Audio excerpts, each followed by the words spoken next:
Wave optics का बहुत important derivation intensity वाला आपको दिख रहा है यहां पे I equals to 4I0 cos square phi by 2 बार बार आपके पेपर में आता है ना।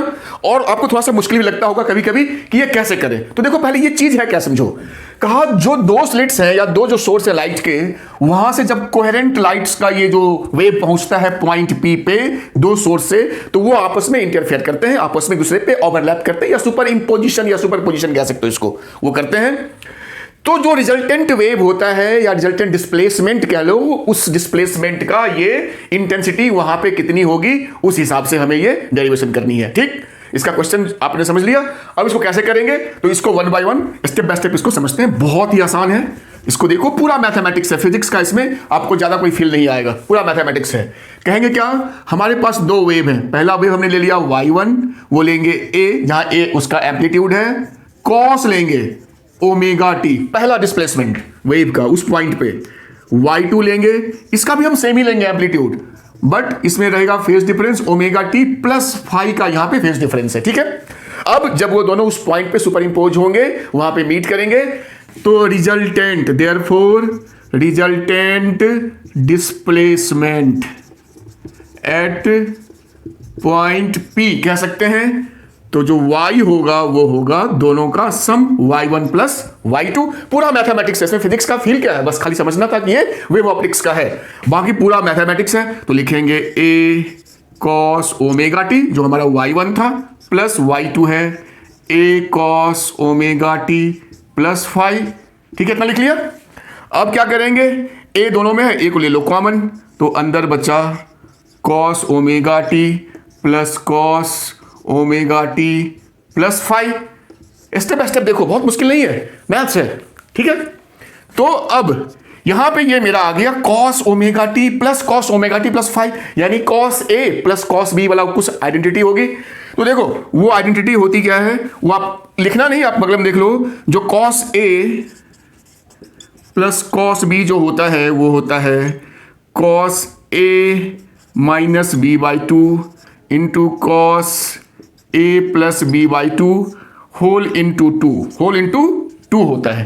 ठीक है, तो यहां पे मेरा A की जगह ओमेगा टी है और B की जगह पे ओमेगा टी प्लस फाई है। तो जब हम इसको सॉल्व करेंगे, उतना डिटेल में आपको नहीं जाना है, इसके अकॉर्डिंग तो ये मेरा 2 तो मैं यहां पे डाल दूंगा, ये वाला 2 यहां पे, और इधर बचा cos A minus B by 2। तो ये आपका वैसे तो बचेगा माइनस फाई बाई 2, ध्यान देना यहां भी माइनस फाई बाई 2, अभी मैं लिख into cos omega t plus phi by 2, ये बचेगा आपका final according to this identity. अब cos माइनस थीटा, ये भी आइडेंटिटी है, cos थीटा होता है, तो cos माइनस फाई बाई 2 को हम लिख सकते हैं केवल cos फाई बाई 2, तो हमारा ये हो गया सीधा cos फाई बाई 2। अब इसको थोड़ा सा अच्छे से लिख लो, 2a cos phi by 2 into cos bracket start omega t plus phi by 2, ये मेरा हो गया रिजल्टेंट डिस्प्लेसमेंट उस वेव के उस पॉइंट P पे। ठीक है, इसको मिटाइए, ये आपको खाली बताने के लिए था, आपको ये साइड में लिख करके ये कर लेना है, बस आपका ये आ गया रिजल्टेंट डिस्प्लेसमेंट। बट हमें तो प्रूफ करना था I equals to 4I0 cos square phi by 2, कहा अभी करते हैं। अब समझो इसको कैसे करेंगे, उसके लिए हमें एक बेसिक रिलेशन समझना पड़ेगा, हम उसकी बात करेंगे और फिर इसको हम फाइनलाइज करेंगे। तो कहा भाई वो बेसिक चीज क्या है, तो समझो, हमें यह पता होना चाहिए जो इंटेंसिटी होती है किसी भी वेव के, इस केस में वो उसके एम्पलीट्यूड का स्क्वायर होता है। ये हो गया तुम्हारा बेसिक रिलेशन, इंटेंसिटी एम्पलीट्यूड का स्क्वायर होता है।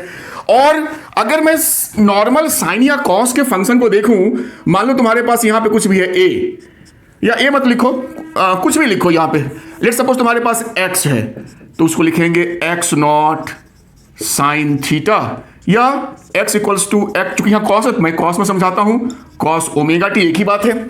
मतलब जिसका ये फंक्शन है ना, ये कॉस के पहले या साइन के पहले ये जो भी होता है, हाथी घोड़ा गधा कुत्ता कुछ भी होगा यहां पे इसके पहले, वो उसका एम्पलीट्यूड होता है उस फंक्शन का या उस चीज का, है ना। तो उस हिसाब से अगर हम देखें तो हम कहेंगे यहां से, इसमें देखो ये मेरा है कॉस ओमेगा टी, मतलब ये मेरा कॉस का मेन फंक्शन है, इसको मत देखना क्योंकि इसमें टाइम नहीं है, ये कांस्टेंट है, यहां से यहां तक ये कांस्टेंट है।